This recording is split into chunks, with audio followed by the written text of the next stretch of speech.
नमस्कार, आप देख रहे हैं कंज्यूमर अड्डा और आपके साथ मैं हूं विपिन भट्ट। डेमिस हसाबिस ये गूगल डीप माइंड के सीईओ हैं और थोड़े दिन पहले ही इन्होंने एक बात कही थी। इन्होंने कहा था कि आने वाले वक्त में आर्टिफिशियल इंटेलिजेंस यानी एआई डॉक्टरों को रिप्लेस कर देगा। खासकर डेटा आधारित काम जैसे एमआरआई स्कैन का एनालिसिस या बड़ी बीमारियों के डायग्नोसिस क्षमता में 20% की गिरावट देखी गई है और चिंता जताई गई है कि एआई के चलते अब डॉक्टर्स अपने क्लिनिकल और डायग्नोसिस स्किल्स में कमजोर हो रहे हैं। इस बात का आखिर क्या मतलब है? क्या आने वाले वक्त में एआई ही डॉक्टर्स की सच में जगह ले लेगा? तो हमारे डॉक्टर्स का क्या होगा? और अगर उनके स्किल कमजोर हो रहे हैं या होते रहे तो ये कितनी खतरनाक बात है? क्या ये मानवता के लिए सही रहेगा? आज इसी पर हम चर्चा करेंगे। हमारे साथ कार्यक्रम में शामिल हो रहे हैं एम्स में सेंटर फॉर कम्युनिटी मेडिसिन के प्रोफेसर डॉक्टर संजय के रॉय और फोर्टिस हॉस्पिटल के additional director internal medicine doctor Swati Maheshwari. आप दोनों का बहुत बहुत स्वागत है। तो डॉक्टर महेश्वरी, मैं आपसे शुरुआत करता हूं आज के शो की।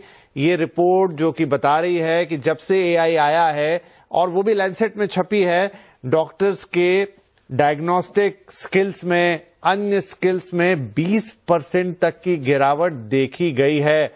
कितना खतरनाक है ये?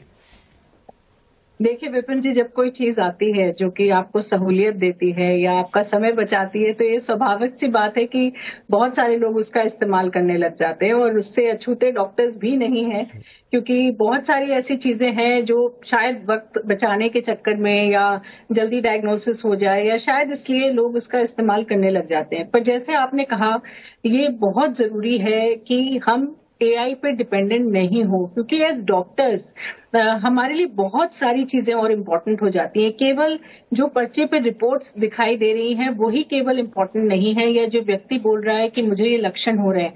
आप उस व्यक्ति को, जो हमें अपने पूरे एमबीबीएस के दौरान सिखाया जाता है कि कैसे हमें मरीज को पहचानना है।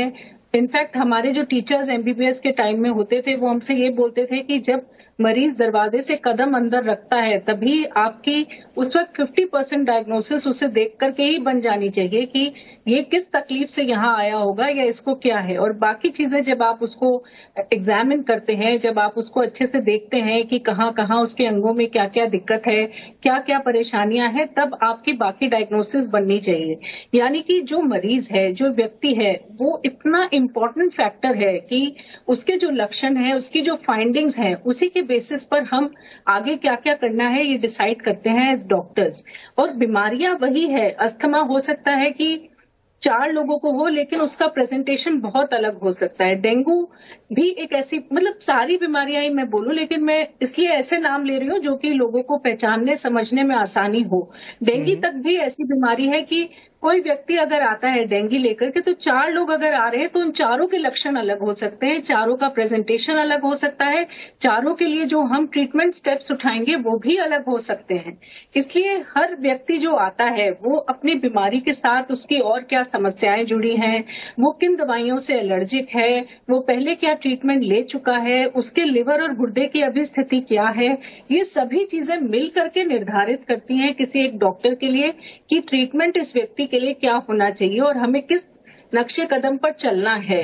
लेकिन जब हम एआई जैसे टूल्स का इस्तेमाल अगर करते हैं तो बहुत सारी चीजों को हम नजरअंदाज करते हैं, बहुत सारा क्लिनिकल प्रेजेंटेशन जो है उसकी तरफ हम ध्यान नहीं देते हैं, और इसलिए ये एक खतरनाक ट्रेंड हो सकता है जिसकी तरफ, जैसे आपने अभी इसके लिए एक मुहिम उठाई है, बहुत जरूरी है कि लोगों को हम अवेयर करें इस चीज के लिए। वही लोग भी अगर आप देखें तो बहुत सारा ट्रीटमेंट एआई को देख देख के करने लग गए हैं। यानी कि लोग भी जो शुरुआती लक्षण दिखते हैं या ऐसा लगता है कि कुछ परेशानी हो रही है या थकान है, सर में दर्द है या सांस लेने की दिक्कत हो रही है, तो एआई से पूछ करके इलाज करने लग गए।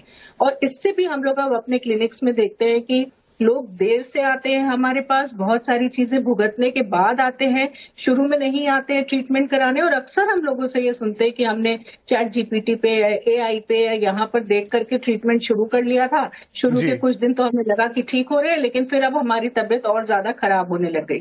तो ये जो ट्रेंड चल गया है कि हम अपने आप से ट्रीटमेंट देख लें, अपने आप से अपनी डायग्नोसिस बना लें, ये भी एक बहुत खतरनाक ट्रेंड है। नहीं, बिल्कुल मैम, वो तो है ही, उस पर तो बिल्कुल वक्त वक्त पे पे हम यहाँ कहते ही हैं कि पहले गूगल डॉक्टर के लिए कहते थे, अब एआई डॉक्टर के लिए कहने लगे हैं, और ये तो और खतरनाक हो गया है क्योंकि वो थोड़ा और बेहतर तरह का एक प्रिस्क्रिप्शन ही लिख के दे देता है और बहुत सारे लोग ये फॉलो भी करने लग गए हैं, जो कि बहुत खतरनाक मामला है। लेकिन doctor Roy, AI no doubt आया है तो सबकी हेल्प करने के लिए आया है, बहुत सारे अलग अलग प्रोफेशंस में एआई का इस्तेमाल हो रहा है, लेकिन ये जो लैंसेट में स्टडी छपी है ये बताती है कि डॉक्टर्स का एक स्किल सेट अलग किस्म का स्किल सेट है।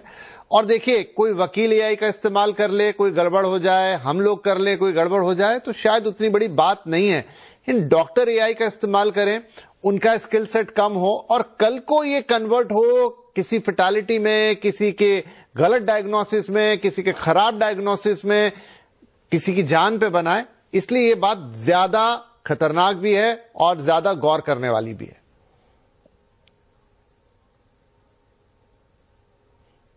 डॉक्टर संजय। अच्छा, सॉरी, ये डेफिनेटली एआई का हर पूरे अगर देखें मेडिकल क्षेत्र में नहीं, हर जगह जो है एआई का यूज बढ़ रहा है। कुछ तो मेडिकल क्षेत्र में जहां पे डायग्नोस्टिक का रोल है वहां पे तो एआई का रोल धीरे धीरे बढ़ता जा रहा है और फ्यूचर में हमें नहीं पता कितना ज्यादा उसका रोल होगा। और वह जो है एक लोगों में ये है कि कुछ डायग्नोस्टिक को रिप्लेस भी कर सकता है, क्योंकि अगर जल्दी आपको चाहिए, रिजल्ट तुरंत चाहिए, एरर कम होने की संभावना है, तो उस पर ऑलरेडी वर्क भी चल रहे हैं, रिसर्च भी चल रहा है, ऑलरेडी लोग उसको इम्प्लीमेंट भी कर रहे हैं। तो एआई का ये इशू तो है। आपने जो जब क्वेश्चन कर रहे थे तो आपकी आवाज जो है थोड़ी सी डिस्टर्ब हो रही थी मुझे। कंप्लीट जो है एक बार क्या आप रिपीट कर सकते हैं लास्ट के सेंटेंस? नहीं, मैं ये कह रहा था डॉक्टर साहब कि किसी और प्रोफेशन में, मसलन किसी वकील का ड्राफ्टिंग है वो एआई से हो जाए, हमारे प्रोफेशन में हम स्क्रिप्ट लिख लें एआई से, या कोई एक डिजाइनर ग्राफिक्स वाला बना ले, वहां गड़बड़ हो गई चलेगा, लेकिन आपके प्रोफेशन में वो चीज खतरनाक है। बिल्कुल, बहुत ही ज्यादा खतरनाक है। आप जैसे वकील का प्रोफेशन अगर है तो शायद वह जो है विद इन सेकेंड जो है दुनिया भर में कोई भी डिसीजन हुआ है, वकील को यही देखना होता है क्या इस तरीके का कोई डिसीजन हुआ है। मेडिकल क्षेत्र में कोई भी एरर जो है, क्योंकि ह्यूमन हेल्थ से हम खेल रहे हैं, किसी की जान पे भी बन सकती है, तो कंप्लीट डिपेंडेंट तो उस पर कभी नहीं हो सकते हैं। देखिए, टेक्नोलॉजी का बेनिफिट भी है, नुकसान भी है। सेम उसी तरीके से जैसे परमाणु बम की खोज जो है वह एनर्जी के रूप में अगर हम यूज करें उसको, तो मानव कल्याण के लिए भी हो सकता है, नहीं तो मानवता को जो है खत्म करने में भी उसका उपयोग हो सकता है। सेम एआई का अगर प्रयोग जहां पे जरूरत हो वहां पे किया जा सकता है, लेकिन अगर हर जगह करने लगे, ये जो स्टडी लैंसेट की है, ज्यादातर लोग डिपेंडेंट होते जा रहे हैं एआई पे कि अच्छा ठीक है, सारे सिम्टम्स हमने डाल दिए, इवन ड्रग भी सजेस्ट कर देगा। इधर कौन सी ड्रग, जैसे कई बार एंटीबायोटिक यूज करते हैं, उसका रेजिस्टेंस रहता है कि सेम एंटीबायोटिक, तो वो उस एरिया का भी ये बता सकता है कि इस एरिया में जो है ये ड्रग जो है आजकल सेंसिटिव है, इस टाइप का जो है बैक्टीरिया जो है सर्कुलेशन में रह रहा है जो इन ड्रग से सेंसिटिव है, तो उसका यूज भी किया जा सकता है कि तुरंत जो है ट्रीटमेंट करने के लिए। बट कंप्लीट उस पर डिपेंडेंट हो जाए, जो कि धीरे धीरे लोग होते जाएंगे, क्योंकि जो भी आसानी से मिल जाता है उस पर आदमी डिपेंडेंट होता जाता है कि अच्छा उसके लिए दिमाग क्यों लगाने की जरूरत है। यह जो है एक बहुत ही बड़ी समस्या पैदा कर सकता है, और कम से कम ट्रीटमेंट में अभी जो है हमारे पास इतना एविडेंस नहीं है कि हम जो है उस पर पूरी तरीके से भरोसा कर पाए। मॉडर्न मेडिसिन की हम स्ट्रेंथ ही यही बताते हैं कि मॉडर्न मेडिसिन है हमारा, एविडेंस बेस्ड मेडिसिन है। उसके बाद जो दूसरा उसका नुकसान हो सकता है वह एक्सप्लॉयटेशन। हमने जो भी एआई का जो भी इंफॉर्मेशन हमने फीड किया, वह जो इंफॉर्मेशन अवेलेबल होगा, उसका सबसे बड़ा एग्जाम्पल है कोविड के समय। कोविड के समय जो है अननेसेसरी इंफॉर्मेशन ज्यादा थी, मिस इंफॉर्मेशन ज्यादा थी। इवन डॉक्टर फैटर्निटी से लेके हर कोई उसको ही यूज कर रहा था, उस मिस इन्फॉर्मेशन को। उसका मैं एक एग्जांपल देता हूं। बच्चों का वैक्सीनेशन अगेंस्ट कोविड-19। कुछ कंट्री हैं 6 महीने से ऊपर सारे बच्चों को लगाया, ठीक है। कुछ कंट्री जो है 12 साल से कम के, जैसे हिंदुस्तान, नहीं लगाया, फिर भी जो है बच्चे सेफ रहे। तो ये एआई जो है इस टाइप का जो एक्सप्लॉयटेशन होने के चांसेस है कि उसका कमर्शियल इंटरेस्ट में जो है एक्सप्लॉयटेशन होगा। ये एक उसका दूसरा पहलू भी है, जो कि शायद जो है आने वाले भविष्य में जो है इस खतरे को शायद अभी हम नहीं देख पा रहे हैं, बट वह जो है आगे जो है और खतरा कर सकता है। और ह्यूमन हेल्थ में अभी भी एविडेंस नहीं है, बिना एविडेंस का हम बहुत ज्यादा यूज नहीं कर सकते। नहीं, आप सही कह रहे हैं। लेकिन टेक्नोलॉजी को हम यूज करेंगे डेफिनेटली। हाँ, नहीं, देखिए टेक्नोलॉजी के इस्तेमाल से तो कभी कोई दिक्कत नहीं है। आप लोगों के इक्विपमेंट मॉडर्न होते चल रहे हैं, बहुत सारे नए स्किल सेट आ गए हैं, बड़े बड़े मॉडर्न ऑपरेशन थिएटर आ गए हैं, रोबोटिक्स हो गया, वो गलत नहीं है, उसमें तो सब अच्छी बात है। लेकिन यहां पर अगर डॉक्टर स्वाति आप लोगों के स्किल सेट घट जाएं, जो ये चीजें हुई हैं टेक्नोलॉजी में, उसमें उन्होंने आपके स्किल सेट को बढ़ाया है, लेकिन यहां क्या बात निकल कर आ रही है कि इससे तो आपके स्किल सेट नीचे जा रहे हैं। तो ऐसी चीज से तो मुझे लगता है कि बचना होगा। आप एआई का इस्तेमाल करें अपने स्किल सेट को बेहतर करने में, ना कि ये हो जाए कि आपका अपना डायग्नोसिस खराब होने लगे। बिल्कुल 100% की बात बोली है आपने विपिन जी, कि अगर हम एज डॉक्टर्स इन टूल्स का इस्तेमाल इसलिए करते हैं कि हमारी जो नॉलेज है, हमारा जो वे ऑफ ट्रीटमेंट है वो इम्प्रूव होता है, वो बेहतर होता है, तब डेफिनेटली बहुत अच्छी चीज है। लेकिन अगर हम इस चीज का इस्तेमाल इसलिए कर रहे हैं कि हम आलसी हो रहे हैं, हम ये सोच रहे हैं कि चलो हम क्यों अपना दिमाग लगाएं, एआई हमें बता रहा है कि क्या ट्रीटमेंट करना है, क्या डायग्नोसिस है, तो हम अपना दिमाग लगाना छोड़ दें, ये बहुत खतरनाक है। क्योंकि एक डॉक्टर जैसे जैसे एक्सपीरियंस गेन करता है, जैसे जैसे वो जितने मरीज देखता जाता है, उतना ही उसका हुनर जो है वो और अच्छा होता जाता है। और वो इसीलिए है क्योंकि हर मरीज जो आता है उसे कुछ ना कुछ सिखा करके जाता है। हर मरीज से आप कुछ ना कुछ ऐसा देखते हैं ट्रीटमेंट को लेकर के, कई बार आपको पढ़ना भी पड़ता है अपनी किताबें पलट करके। तो ये सब चीजें इवेंचुअली आपके एक्सपीरियंस को स्ट्रांग बनाते हैं, आपको एक बेहतर डॉक्टर बनाते हैं।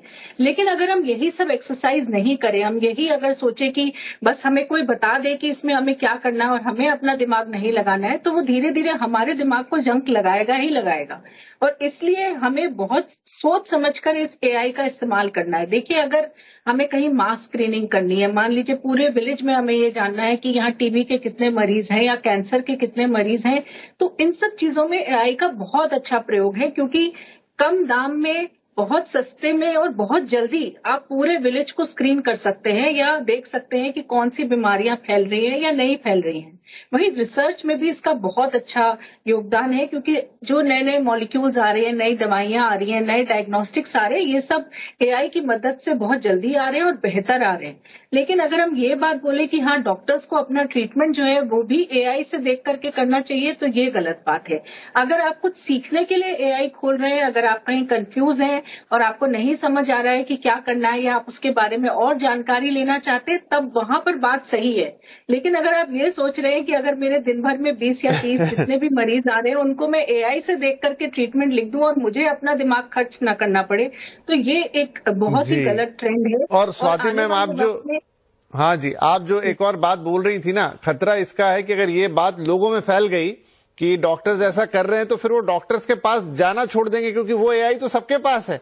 तो वो अगर मैं 1000 रुपए दे के डॉक्टर से भी एआई के थ्रू ट्रीटमेंट लूं, तो मैं खुद ही उसको ना ले लूं। और ये बात आपने बहुत सही की कि बहुत सारे लोग तो करने लग गए हैं ऐसा, जो कि और ज्यादा खतरनाक चीज है। पता नहीं मुझे इसके क्या नतीजे निकल कर आएंगे। एक छोटा ब्रेक यहां पे लेना पड़ेगा, लेकिन ब्रेक से लौटेंगे तो एआई के कंस्ट्रक्टिव यूज पर हम बात करेंगे कि क्या बड़ी बीमारियों के डायग्नोसिस जहां पर एक लिमिटेशन आ जाती है, कैंसर या उसके ऊपर कुछ किस्से हमने सुन भी लिए हैं अभी तक, वहां पे ये काम का है तो जरूर उसका इस्तेमाल हो। लेकिन ये डे टू डे में अगर होने लग गया ऐसे, तो फिर जो हम कह रहे हैं ना, वो पता नहीं उस सिनारियो को कैसे सोचे और इमेजिन करें कि डॉक्टर भी एआई से ट्रीट कर रहा है, मरीज खुद एआई से अपना ट्रीटमेंट कर ले रहा है, पता नहीं क्या होगा। छोटा ब्रेक के बाद बातचीत जारी रखेंगे। एमआरआई रिपोर्टिंग है या सीटी स्कैन रिपोर्टिंग है, उसमें एआई बेटर कर रहा है। कुछ आए हैं कि नहीं, ह्यूमन का जो है reporting is better, but overall मैं ये कह सकता हूं कि डायग्नोस्टिक में कई बार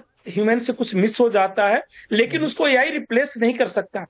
दोनों को अगर हम ऐड करें कि हम एआई से भी लेते हैं, प्लस तो वो एड ऑन वैल्यू कर देगा हमारा जो है, और इम्प्रूव करेगा हमारे स्किल को खत्म करने के लिए या एआई पे पूरे तरह से डिपेंडेंट हो जाए, ये शायद उचित नहीं होगा अभी आज की स्थिति में। कल हो सकता है ऐसा हो। कई बार अगेन जो रिसर्च होते हैं, अगर आप देखें तो बीएमजे के एडिटर ने, न्यू इंग्लैंड जर्नल के जो पुराने एडिटर थे, उन्होंने बहुत पहले एक लेख लिखा था कि आजकल के रिसर्च पे विश्वास करना मुश्किल हो गया है। वह एडिटर एक जो हाई इम्पैक्ट जर्नल है, सबसे हाईएस्ट इम्पैक्ट जर्नल है, उसका एडिटर ये लिखता है, तो उसकी कुछ मीनिंग है। एआई का उपयोग करके अगर हमने रिसर्च शुरू कर दिया तो वह कंप्लीटली मैनिपुलेटेड हो सकता है। जी, तो पॉइंट सर।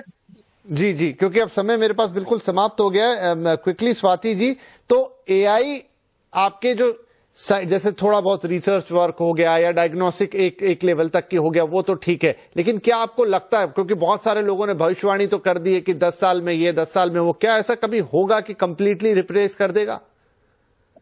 बिल्कुल भी संभव नहीं है विपिन जी कि आप डॉक्टर्स को एलिमिनेट कर सकते हैं इसमें से, क्योंकि बहुत सारी चीजें हैं जो एज अ डॉक्टर आपको देखना होता है, और हर दिन मरीज जो है वो इवॉल्व हो रहा होता है, उसके नए सिम्टम्स उभर कर आ रहे होते हैं, फाइंडिंग्स होती हैं नई। कई बार मरीज बताता भी नहीं है कि पेट में दर्द हो रहा है, लेकिन मरीज डॉक्टर जो है वो देख लेता है कि पहले से जो है पेट फूल रहा है या पेट में दिक्कत हो रही है।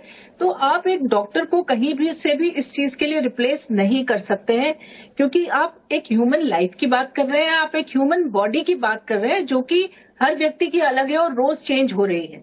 तो ये संभव किसी भी तरह से नहीं होगा कि हम डॉक्टर्स को गायब कर दें और केवल एआई जो है वो ट्रीटमेंट करे, ये संभव नहीं होगा। उससे हम तबाही ही देखेंगे, क्योंकि छोटी छोटी चीजों में आप एआई की मदद ले सकते हैं, लेकिन जब हम टोटालिटी की बात करते हैं तब एक डॉक्टर की बहुत जरूरत है। बहुत चीजें हैं जो आपको एज अ डॉक्टर देखने की जरूरत होती है कोई भी ट्रीटमेंट इनिशिएट करने से पहले, इसलिए ये संभव नहीं होगा। लेकिन हाँ, जहां डायग्नोस्टिक की बात आती है कि अर्ली टीबी डायग्नोसिस करना है, अर्ली कैंसर डायग्नोसिस करना है, अर्ली ब्रेन ट्यूमर डायग्नोस करना है या कैंसर्स डायग्नोस करने, तो इन सब चीजों में एआई का बहुत अच्छा रोल उभर करके सामने आ रहा है। वो भी जैसे डॉक्टर साहब ने भी बोला कि ये एक मिला जुला जब प्रयोग होगा कि डॉक्टर्स और एआई मिल करके जब उस चीज को करेंगे, तब उसका जो रिजल्ट होगा वो कहीं बेहतर होगा। लेकिन अगर हम सोचे कि डॉक्टर को माइनस कर दे या एआई को माइनस कर दे, तो दोनों ही चीजों में आगे आने वाले वक्त में दिक्कत होगी, क्योंकि एआई का रिसर्च में बहुत अच्छा रोल है, डायग्नोसिस में भी बहुत अच्छा रोल उभर करके सामने आ रहा है। और कई बार पजलिंग केसेस होते हैं जहां ये जो मल्टी सिस्टम डिसऑर्डर्स होते हैं, जहां कई बार डॉक्टरों को भी समझ नहीं आ रहा होता है कि ये किस तरफ डायग्नोसिस जा रही है या क्या फैक्टर ज्यादा ओवरवेलमिंग है। तो ऐसी स्थिति में कभी कभी एआई जो है मदद के लिए सामने भी आती है।